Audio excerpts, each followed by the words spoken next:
Salut YouTube, j'espère que tout le monde va bien. La vidéo du jour, c'est pour parler des chiffres. J'ai pas eu le temps, désolé, j'ai pas eu le temps de la faire hier. J'étais pas mal occupé par rapport au travail. En plus, quand je suis rentré du travail, le trafic était horrible. Ça m'a pris 2h20 à rentrer. Mais bon, j'ai pas mal de choses. Enfin bref, on va sauter dans le vif du sujet. Et comme d'habitude, je vais mettre ma tête à gauche de l'écran. Voici, c'est à gauche de l'écran. Et je vais parler un peu des chiffres. C'est parti, revue hebdomadaire du 10 au 16 août, qui était la semaine dernière, donc la deuxième semaine du mois d'août. Euh, le magasin contient maintenant 485 articles, ce qui est pas mal, mais j'aimerais pousser un peu plus. Mais pour ce faire, faut travailler, il n'y a pas le choix. J'étais un peu feignant la semaine dernière, je trouve.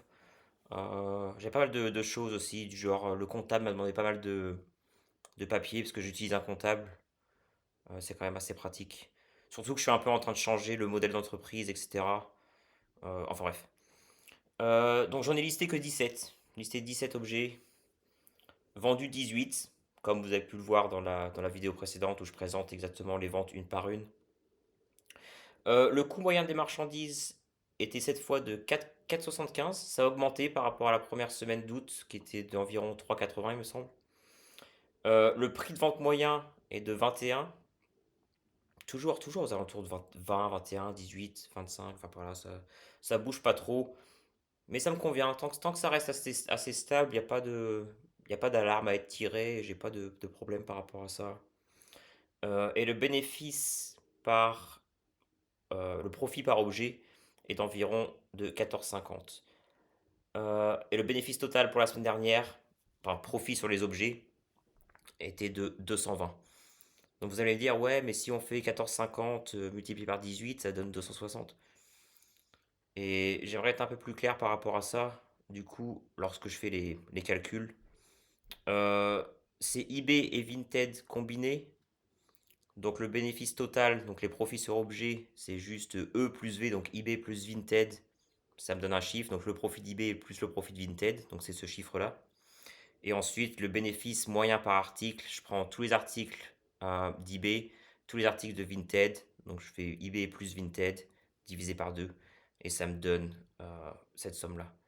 Genre à titre exemple, eBay, le profit moyen sur les objets la semaine dernière était de 9,20 et sur Vinted, c'était de 19,75. Donc j'ai pris 19,75 plus 9,20 divisé par 2. Ça m'a donné environ 14,50. Donc voilà. Euh, Aussi, j'ai passé une commande sur Flick. Je me suis enfin décidé. J'ai parlé à je ne sais pas combien de fournisseurs. Attendez, je vais juste vous montrer ça. Juste 2 secondes. Désolé pour ça. J'ai parlé à. Ça m'a rendu un peu fou vers la fin. Enfin voilà, j'ai parlé à pas mal de. Ouais, bref, pas mal de fournisseurs. Et j'ai trouvé un fournisseur qui ça a l'air pas trop mal. Euh, je vais recevoir le colis entre le 6 à 10 septembre. C'est 20 pulls et j'ai payé 125. Ce que je vais faire, une fois que j'ai reçu le colis, je vais faire une ouverture en direct. Enfin, je vais enregistrer la vidéo où je vais être en train d'ouvrir le colis, etc. pour vous montrer un peu ce que j'ai choisi. Et j'espère que ça va être bon parce que ça, j'aime pas trop acheter à l'aveugle. Mais bon, je me dis que si je veux un peu plus de volume, un peu plus de stock pour l'hiver, etc., à un moment, il n'y a pas trop le choix. Et chaque pièce m'a coûté environ 6 et quelques, je crois. Donc pour des pulls, c'est pas mal. Enfin voilà, bonne soirée à tous et à la prochaine.